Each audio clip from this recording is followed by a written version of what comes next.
Hi everyone, Teresa Aker here, and you're watching Success Diaries. It's my privilege today to bring you Nancy Benet. How you doing, Nancy? I'm doing great, Teresa. Thank you. How are you? I'm great. I had Nancy on. I want to ask all of you in the audience, have you ever been so far in debt you're not sure you're ever going to get back out? I've certainly been there. And this beautiful lady, it was also there herself, from $650,000 in debt with four children. She came out the other side victorious. And we have the pleasure of finding out, one, how she did it, how she got through it, and where she is today. So, Nancy, let's start way back. What do you do when you're $650,000 in debt? Yeah, I did a lot of crying at first, just honestly. I woke up one day divorced with all these children, $100 a week in child support, no job, and the $650,000 in debt. And it's hard to know where to turn, but you don't have a choice. If it was just me, I probably could have just given up and crawled in bed and let my mother take care of me or something, but I didn't do that. I started walking, just baby steps every single day, trying to figure out what I could do to make that work. And it ended up being I had no job and it was the recession. So I contracted with this guy who wanted to retire. He had a very small tax prep practice. I'm a CPA, and he wanted to sell. So we went under contract with owner financing. And I didn't want to do business again because the $650,000 in debt came from five failed businesses. But I didn't have any other options. So I signed the paper and I said, okay, let's go. Started looking for office space. I signed a 3-year lease on a beautiful new office with beautiful furniture in it. And I was so happy until the day after I signed the lease, that guy backed out of the agreement and gave the business to his daughter. And I could have sued him, but that's not my way. So I just said, okay, what can I do with this? We had already started a new entity, and I said, I'm going to make this work. I don't care what I have to do, I'm going to make it work. And I did.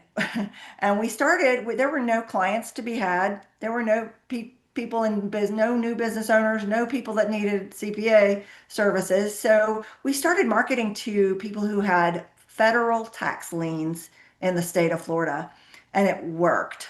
It was probably the fifth thing we tried, but it worked. Yeah. And we started building, and it took a long time. I started trying to deal with the debt. I called my friend who was a real estate attorney and I said, hey, I've got this problem. These people are suing me for the mortgage on my mother's house that I don't own, but I'm responsible for because of all the debt, because of all the business failures. What do I do? And she helped me solve that one. And then we modified the first mortgage on the house. That was my mother's. It wasn't mine. Modified that. I took care of that. My ex-husband then had a car that was in my name. He voluntarily repossessed it with the company. They sold it at auction for way less. I had to come up with the difference. Like I started making payments on that. And so one step at a time, one baby step at a time, I worked through it. And people think you should be able to snap your fingers and fix something like that, but it took me years, probably 10 years to get there. So it wasn't going to be an easy fix. And so I just settled in for the long haul and said, I'm going to fix this. I could have declared bankruptcy. I could have done a lot of things, but I didn't. I decided to just take responsibility for where I was in life. I didn't blame my mother, my husband, or anybody else. I just took responsibility. And when I did that, and when I made that decision to make the accounting firm work, doors opened. Like things started magically happening for me because I was committed and because I kept doing the work. I kept walking. And pretty soon I looked up and wow, okay, the debt was gone. Now I had more because I had bought an office complex and it was doing well. And it just snowballed from there. Go ahead. Yeah, because I have 101 questions, but one of the $1 million question I have for you, Nancy. So you're $650,000 in debt and you still managed to find a partner. I'm positive everybody's going to ask this. When you go to find a loan, a partner, or anything, when you're that much in debt, someone's going to say, hey, I don't know, you're an awful lot in debt. How did you manage to find someone that was able to do that?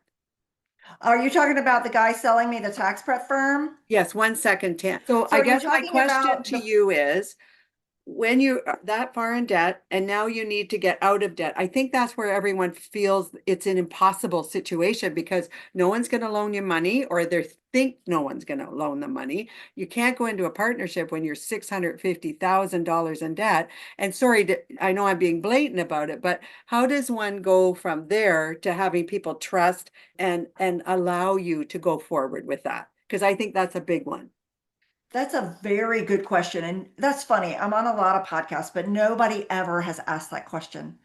And it's valid because you're right. They want to look into your past. They want to know about Yeah. you, do a background check, all of these things, especially in the tax accounting space that I'm in. But Yes. he didn't ask me that. He didn't Because ask I'm me that. thinking you have a R, I'm in Canada, we have a R9, it would be the bottom where bankruptcy, insolvency, whatever you're going to do, maybe a debt consolidation with all of that. So there's that. So if you haven't got to that point, you are now showing that your R number, your rating is going to be extremely low. So I'm thinking in my mind, how does she go from there to getting a partner? So that's very interesting. I did not apply for a loan. I knew that my credit score was probably in the 400s. It was Right, very low, right. very bad. So I did not apply for any loans or anything. But the guy that was selling, he was in his 70s, I want to say. He really wanted out at the time. He had a major medical event. Okay. And had already been helping him in his practice. And so he just thought that it was a good transition, I think. And that's why he was willing to sell it to me on owner financing. He didn't really need the money from it either. And I think there are a lot of business owners that want to get out of their businesses and would potentially do that with a partner, bring somebody else in. Now, he did not check my credit score. He did not ask me how much debt I had. I did not offer that information. That's how I did that. But even so, that partnership did not work at all. We He backed out and gave that business to his daughter, so I had to start from scratch. And so now you and the daughter are now in partners together. No, he Oh, left me out completely. oh, I I had okay. a big 3-year lease on my office space and no clients. How did you lease that space? I'm sorry to be granular, but I'm still That's on okay. the, you don't have credit, you don't have good credit. How did you get the leasehold agreement? Um, I live in a very small town, and it Okay. was an engineering firm near me, and he had a little thing on his sign outside that says space for lease. I went in and leased it, and he did not do a background check or credit check or anything. But remember, this was during the recession. And if you wanted something, everybody had bad credit then. Everybody. We Oh, all okay. had failed. And but you And have no cash though either, right, Nancy? I had no cash. I did pay the security deposit and the first and last month's rent. I came up with money for that to be able to go into that space. But I really did have no cash to speak of. Yeah, because But I'm thinking I'm being very granular, but this is someone who's a lot in debt, and I want the viewers to understand you can do it, but you've got to find a means. You've really got to be determined to do it. And you also have to pay your bills. And now you're piling on, excuse me, Nancy, but more bills on top of the money that you already owe. So you've got to really believe in yourself. Would that be fair? Would you agree with that? I would agree with that. And I And know these are hard line questions, but this is very serious. You did it, and I want the viewers to know they can do it too. And you may have to do some really good maneuvering, but you got to be dedicated. Would that be fair? that would be fair. And I think the biggest thing that I got out of that is if you quit, that's when you fail. When you quit. But I didn't have anything to quit to, Teresa. So I Okay. had to make it work. And when you're in a situation where you have to make it work, you don't have a back door, you don't have any place else to go, you just do what you have to do. And honestly, I do have to say, without the support of my family, my mother, my children came to the office and helped me. Everybody pitched in. My siblings helped me. everybody helped because they knew how bad it was. And it was just a family thing. We all came together and did what had to be done to get this fixed. And I really have to say how much I appreciate their help because I could not have done it without them. And that's something not everybody has is good family support. I would agree with that. And you need a tribe when you're going through life anyway. I always call it a tribe because there are people around you, maybe family, maybe friends, or a combination of both, neighbors, whatever it is. But we do need a tribe when we're going through these things. But you must be trustworthy and honest as you're going through it. Would that be fair? That is very fair. That is one of the most important things because you don't maintain that tribe. They don't stay with you if you're not honest and forthright with them. Correct. So now, thank you for being so granular on that, but I really wanted to stress those points because there are things that people face that absolutely wipe them out and they don't know how to get their head above it. And one of the big things is your credit. It takes years to build great credit and months, like quick of an eye to drop that credit rating. It's just that That's quick. right. And that is unfortunately the unfairness of it all. So you have to be able to get back out of that if you get to that point. And that's why you're such a success because you're dedicated and you're driven and you were determined to do it. I will also add, on top of that, you had not just a determination, but you mentioned earlier, you have to believe you can get through it. And that's another part of this whole equation, isn't it? It really is. That confidence and belief in yourself that you can do something hard is vital. And I that doesn't come automatically. And I had lost a lot of that confidence in myself because I had failed so many times. But I knew that I had it in me. I knew that I didn't have any back door. I knew I could do it because when you're in that situation, you just can't. What am I supposed to do? Crawl under the cover and leave my children to go into foster care? That's not an option. So I just did whatever I had to do to make it work. Perfect. Now, you had four children at the time, and now you've grown. They've learned respect, how to handle money, how to grow a business, how to come back. Excellent life experience for them. Nobody ever wants their children to have to go through that, but your determination and your success story has helped them. And that's terrific, Nancy. Yes. Now, you have a book out. We talked a little bit about that. It's coming out in January. Let's talk about that. Yes, we have a book and a course, and it's called Tame Your Money Monster because I grew up poor. I did not know how to handle money, which is why I ended up in the situation I was in the first place. Just running the fix it accounting business, the accounting firm, taught me I have to have a cushion. And so I was complaining one day to my friend, and I didn't have money for payroll. Again, I had all these people working for me, and I had invested all the money. I don't spend on frivolous things, I invest. So it's investing in whatever needs to be done with the business. And so I'm just pouring it back in, and it leaves me with no cash. So I'm complaining to my friend, and she says to me, Nancy, what are you doing? You can't run a business that way. And she gave me the best advice. Probably some of the best advice I've ever gotten. And it was your zero can't be zero. You need to raise that. What kind of cushion do you need to feel secure and safe and not run out of money for payroll? And so I came up with that number. It was giant to me. It was $30,000. I thought it was the moon. Like it was so far out of reach for me. Sure. But I just said, okay, I'm going to do this and I'm going to give myself a year to get that money. And I'm just going to baby step. I'm going to do everything I can in my power to make sure that I'm not spending the money, that it's going into the reserve account for payroll. And so I put my head down and I'm working toward this. And I look up 60 days later, I had that money.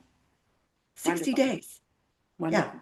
So that's where the Tame Your Money Monster came from, because it's basically a story about that. Like you in debt, in a horrible situation, and how to come out of it and what to do because we're trained. Our money, I grew up in a poor household. I had poor money mindset, but you can change that. Now, Nancy, that sounds easy to do, and I'll be honest with you, I did not come from a poor background, but I did not come from a background that was tame. It was very hostile.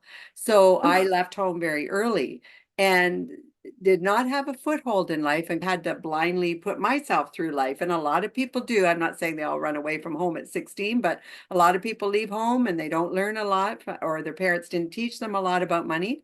I did, and I'm sure they did the same thing. You work hard, you pay your bills, and you're living paycheck to paycheck. That's how I lived most of my life. And I had to learn how to adjust that. How does one adjust their thinking from that? Would there have been a quicker way for me to learn how the value of how to handle money and grow with it without feeling like, oh my God, I'm in survival mode all the time? Yeah, that's a really good question. And that is addressed in the book because Okay. we do come with our money mindset. And this is how to find out how to change that. There's a lot of questions in the book that you have to go inside of yourself to answer. Why do you have these attitudes? What are your attitudes about money? Why do you have these attitudes? What caused that? And what new belief can you put in its place? Because the way that we handle money is all based on our beliefs about money and about ourselves, how worthy we are or unworthy. And so we're addressing those issues in the book. Fantastic. And so where can they get your book right now? Where can they get it? It will be on Amazon.com. It is not available just yet, but it will be on pre-order very soon. And the release date is January 20th. January 20th. Thank you. I'll Right. make sure all of that's in the show notes. Yeah, Okay. and you can find us at successyourway.com because that's where the book is going to be promoted. Is That's that our the big best place to reach you too, Nancy, through your website? through the website is perfect. Yes. Perfect. So today we're talking about your success story. Can you give us some tips today, just a couple of tips on how to help us right now if someone's desperate right now and needs some help? Yes, I have a four-step process for Thank you. how to change, how to get what you want. I call it manifesting. Other people pray for what they want, but there's a four-step process to get what you want. And I've used it for many years now, and I had not been able to articulate it until just recently, but it's very simple. It doesn't mean it's easy. A lot of things are simple, but not easy to do, but it is doable because I use this every day. And the first step is to intend what you want. For me, it was the making the CPA firm successful, right? And getting out of debt. Those were two very important things for me. So those were my intentions. The second one is to manage your state. If you are frantic and in fear and angry and all of the emotional state that comes with something like that, then you're pushing whatever it is that you want away from you. You have to calm down. Stop And right there. Everyone says that in motivation. I've even said that. You've got to change your state. But how does one do that? As you said, when you're panicking and the bills keep coming relentlessly and you're almost in tears because you don't know how to get out. How does one change their state, Nancy? That's a big question. I do it with gratitude because we tend to overlook the things that we have that are so beautiful in our lives. And we skim over them and gloss by them and go to the fear part. But if we can back up a little bit and start looking around for what we can be grateful for, that really can change your state very quickly. And Yeah. then from that, I start being grateful for what I want. Even if I don't have it, I can imagine having it and I can be grateful for having it before it even shows up. That's fantastic. And you're putting yourself in the state of having, and the person that you want to become or be is you're actually putting yourself in that state. So that's That is number exactly, two. What's number that's three number step? two. Three is take baby steps. We Baby don't want step. to try to leap too far forward at once. We want to take baby steps. And so do something every day toward what you want. Just a little something, just keep walking.